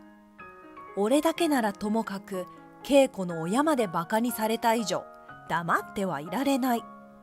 そこまでおっしゃられる以上、相当の覚悟を持っているんでしょうね。なんだと？いい気になるなよ。お荷物社員が。それはこっちのセリフです。平然と言い返した俺に、瀬戸は青筋を立てて怒り出した。今に見ていろ。こいつには後で吠え面をかかせてやる。俺は心の中で決意していた。俺の名前は田中聡、しがないサラリーマンだ。人は自分で決めた夢や目標があるからこそ頑張れるのだと思う。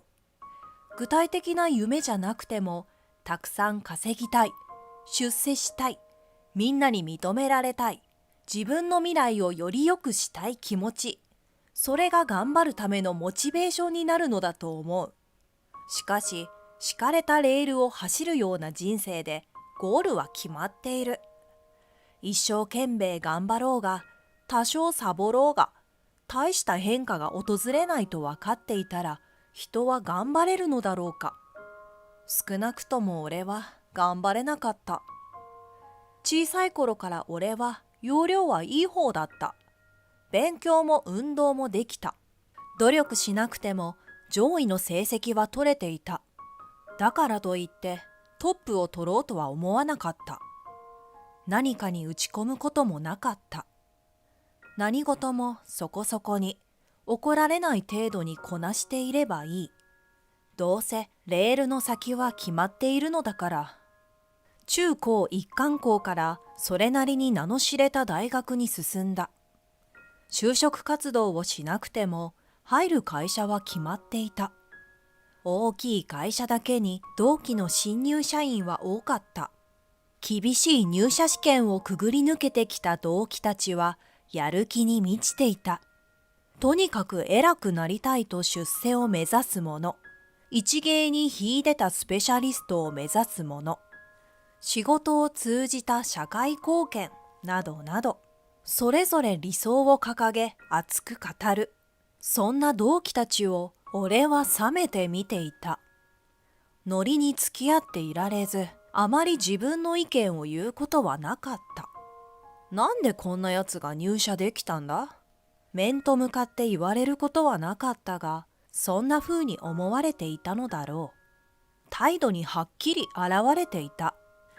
研修期間を過ぎた新入社員は、それぞれの適性に合わせた部署に配属されて、業務に携わっていった。俺は決してサボったりはしていなかった。ただ与えられた仕事を無難にこなしただけ。自分から進んでコミュニケーションを取ろうとはしなかった。仕事に熱心に取り組んで成績を上げようとはしなかった。定時になったら即刻退社した。そこそこの成績を取っていれば済んだ学校と会社は違った。あいつはやる気がない。業務の適性がない。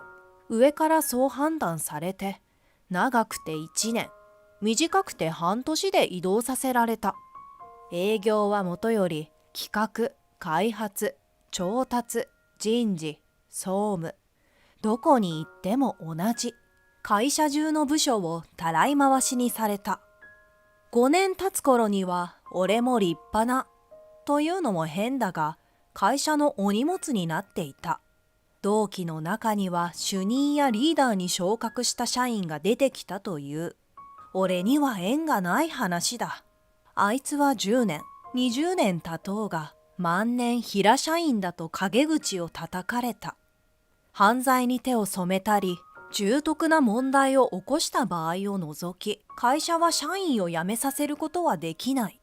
きつい製造現場とか、やることのない部署に左遷させて、本人から辞職を申し出させるくらいだ。俺を辞めさせることはできないことは分かっていた。お前か。やれやれ。今期はうちがお荷物を引き受ける番か。年度が変わって4月になった。俺には経理部に異動の辞令が出ていた。経理部長の瀬戸は迷惑顔も隠さず俺を迎えた。とっくに社内の噂になっているようで、周りの社員たちの視線も冷たい。俺は無表情のまま無難に挨拶した。指導係となったのは武藤恵子。派遣社員であるがやり手であり、経理部は彼女なしには回らないとさえ言われている。経理のプロフェッショナルと評判だ。昔、派遣社員を主人公にしたドラマがあった。恵子は主人公を演じた女優に似ている気がする。あまり感情的になったりはしない。しかし、社員に対してずけずけと物を言うあたりは同じだ。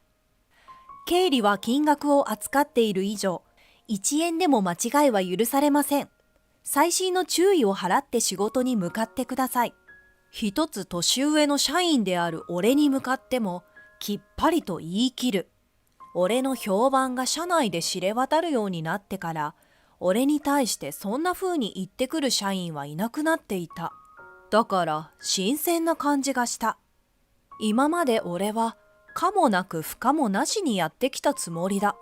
自分でも要領は悪くないはず。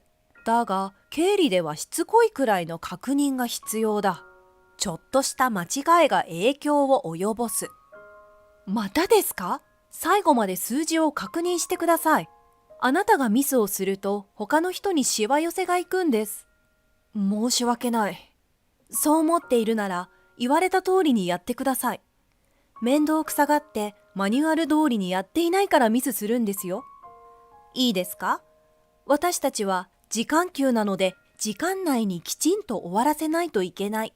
きちんと仕事をしていれば残業する必要ないんです。派遣社員は残業を前提としていない。定時以内に仕事を終わらせるのが当然。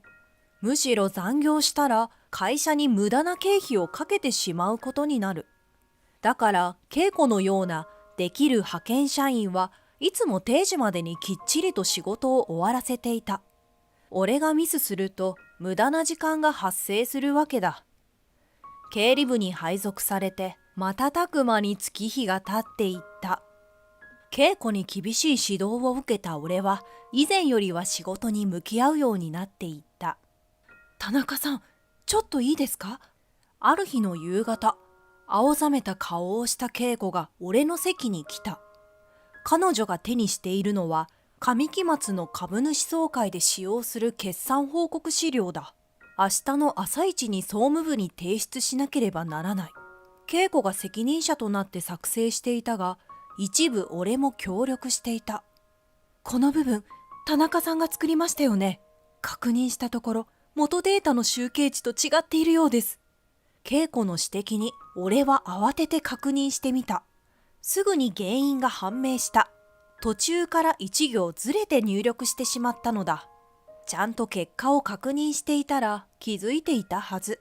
忙しかったので確認がおざなりになっていた。完全に俺のミスです。申し訳ない。すぐにやり直します。俺は頭を下げて作業に入った。稽古は無表情だったが、内心怒っているに違いない。俺が担当した部分をやり直して、最後に仕上げるのが稽古。この調子では定時を過ぎて残業が確実だったから。ようやく終わった時には7時を過ぎていた。今は社員でもなるべく残業しないように推奨されている。経理では月末や期末の締めの時期を除けば残っている人は少ない。今日は本当にすみませんでした。残業までさせてしまって。もし上に責められたら全部俺のせいだと言ってください。はい、元よりそのつもりです。稽古は微笑んだ。定時を過ぎるのが確実となった以上、開き直ったようだ。あまり笑顔を見せてくれない彼女だが、笑うと見とれるほど美しい。その時、稽古のスマホが鳴ったようだ。母が？帰り支度をしようとした俺の耳に、彼女の慌てふためく声が聞こえた。どうしたんです？稽古が焦っているのを見て気になってしまった。聞くところによると、彼女の母親が入院していたのだが、急に容体が悪化したそうだ。その病院は駅から遠く、バスかタクシーでないといけない。俺が行ってきます。大抵の従業員は電車で通勤しているが、俺は数少ない車通勤だ。戸惑う稽古をせかして、俺は駐車場まで行った。暗く無人の待合室で俺は一人待っていた。到着してから1時間くらい経っただろうか。コツコツと足音が鳴り響いて、稽古が戻っていたのが分かった。彼女の顔色を見る限り、最悪の事態は避けられたようだ。お母さん、どうでした？安静にしていれば大丈夫とのことです。それはよかった。今日はありがとうございました。いいえ、普段お世話になっているからほんの恩返しですよ。確かにたくさんお世話していますね。恵子は小さく笑った。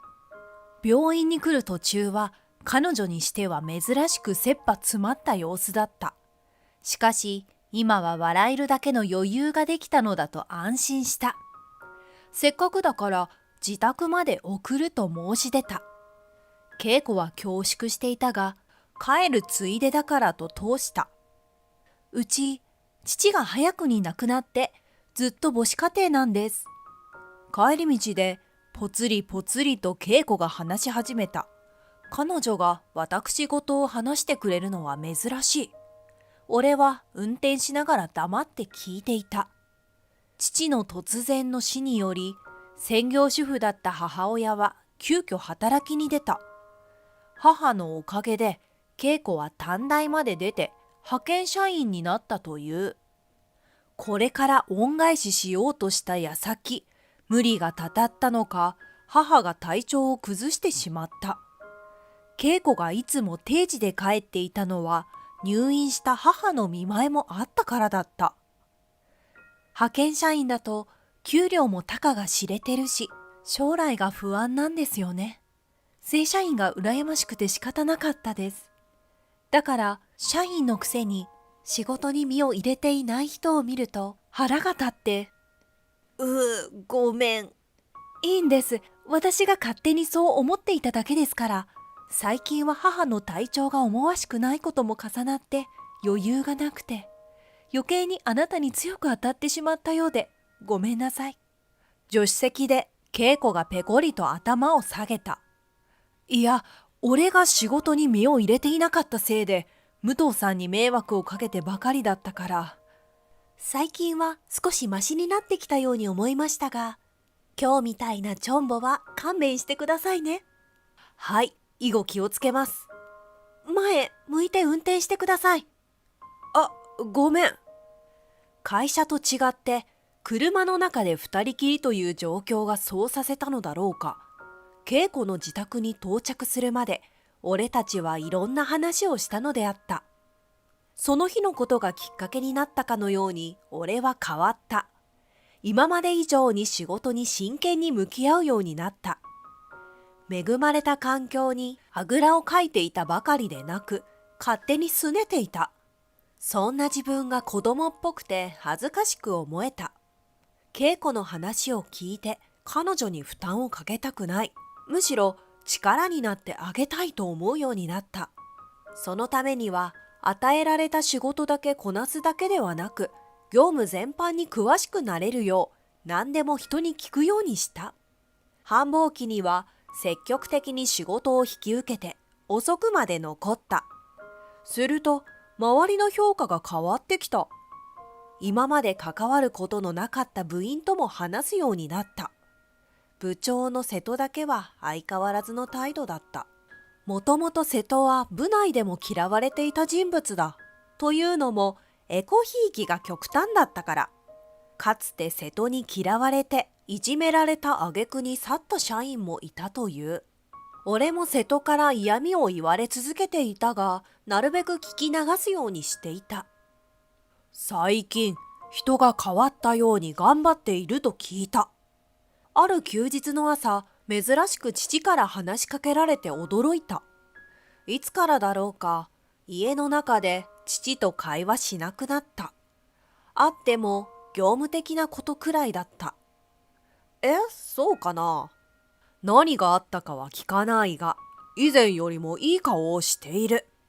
父がそうやって人を褒めること自体めったにない。だからこそ嬉しいというよりこそばゆい感じがして変な気分であった。俺が勤めている会社には食堂がある。福利厚生の一環として補助が出ているため市場価格より安い。その分お昼時は混雑している。混雑を嫌って手早く済ませたい人、あるいは仲間と共に食事やおしゃべりを楽しむため外に食べに行く人たちもいる。俺は家で朝晩しっかりと食事をとっている。だから昼食にはこだわらなかった。それこそコンビニで買ったパンやおにぎりでいいくらい。いずれにしろ入社以来一人で食べていた。その日は電話対応でお昼休みまで仕事をしていた。終わったのは1時近かった。お昼食べに行きませんか？いきなり稽古に誘われて驚いた。彼女も仕事が長引いて食べ損ねたらしい。安くて美味しい定食屋を知っているという。空腹のあまりにお腹が鳴った俺は誘いを断ることができなかった。人と食べる食事は楽しかった。相手が稽古だからだろうか。幸いなことに稽古も楽しんでくれたらしい。経理部に俺が異動してきて指導係となった頃の印象は最悪だったと聞いた。それが今ではだいぶ印象が変わってきたという。それから俺と稽古はランチを共にするようになった。月末や期末の締めで遅くなると夕飯も一緒に食べることもあった。経理部に移動して1年近く経った頃、俺と稽古は交際を始めた。俺も稽古も30歳目前。結婚を意識する年齢だ。稽古をディナーに誘った夜、一大決心した俺はプロポーズと同時に今まで隠していたことを話した。稽古は普段から落ち着きがあってめったに動じることはない。プロポーズ自体は当然のように受け入れられた。しかし秘密を打ち明けた時、彼女のびっくりした顔を見られたのはちょっと嬉しかった。結婚式は6月半ばに予定していた。大掛かりにするつもりはない。招くのは近親者のみにした。結婚式自体は土曜だが、俺と稽古はハネムーンというにはつつましい国内旅行に行く。有給休暇を使わざるを得ない。はぁ？有給を3日間も使いたいだと？有給休暇は労働者の権利だ。とはいえ、休んでいる間は他の者に肩代わりしてもらうことになる。上長にも報告しておかなければならない。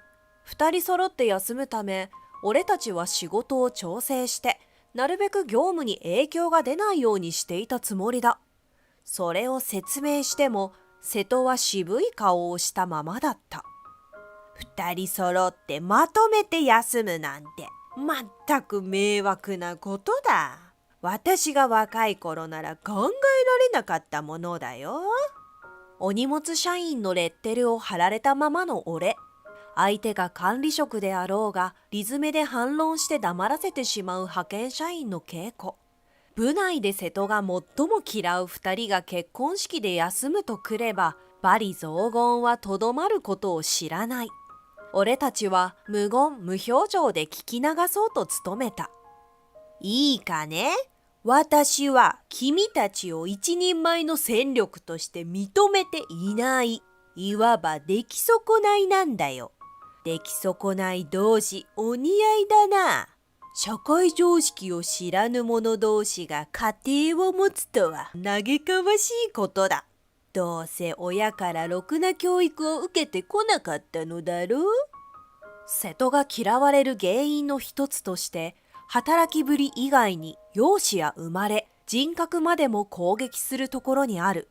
誰もが面と向かって言い返さないのをいいことに言いたい放題だ。隣で稽古がギリッと歯を噛みしめるのが分かった。稽古が切れる前に俺は一歩前に出た。俺だけならともかく稽古の親までバカにされた以上黙ってはいられない。そこまでおっしゃられる以上、相当な覚悟を持っているんでしょうね。なんだと？いい気になるなよ、お荷物社員が。それはこっちのセリフです。平然と言い返した俺に、瀬戸は青筋を立てて怒り出した。頭がおかしくなったのかね？いいだろう。上司に反抗して和を乱す者は不要だ。戻ってきたら席はなくなっているものと思え。今に見ていろ。こいつには後で吠え面をかかせてやる。俺は心の中で決意していた。いつの間にか周囲の視線を浴びていた中、俺は心配顔の稽古を即して席に戻った。瀬戸などより懸念していたのが恵子の母親の体調だった。治療の甲斐あって5月中に退院。なんとか結婚式の参加は可能となった。入院中から結婚の報告をするために挨拶していたが、顔色も良くなっていて安心した。恵子が結婚すると聞いて、本人も気力が湧いてきたようで何よりだ。つつましいながらも心温まる結婚式が行われ、恵子が行きたがっていた北海道への2泊3日の新婚旅行。準備に時間をかけた割に楽しい時間はあっという間に過ぎた。休みが明けて出社した。俺が以前座っていた席はなかった。瀬戸はわざわざ近くまで来てニヤニヤしていた。半ば予想はしていたが、本当にここまでやるとは、と呆れる思いであった。同時に自分の処遇について何も知らないでいい気になっている瀬戸が愚かしく思えた。かつて席があった場所を一別した俺はスタスタと奥に向かった。ここが新しい席か。なかなかいい。デスクは広く、椅子の座り心地は良かった。そこは部長の席であったから。ただし、前任者の荷物が置かれたままなのはいただけない。おい、何ふざけた真似をしているんだ。血相を変えて迫ってきた瀬戸を俺は冷たい目で見返した。ふざけてなんかいないです。今日から経理部の部長は私ですよ。何も聞いていないんですか？部員たちは仕事に取り掛かっているが、俺が部長席についていることに関して驚いたりしていない。瀬戸だけが状況を読み込めず、右往左往しているだけだ。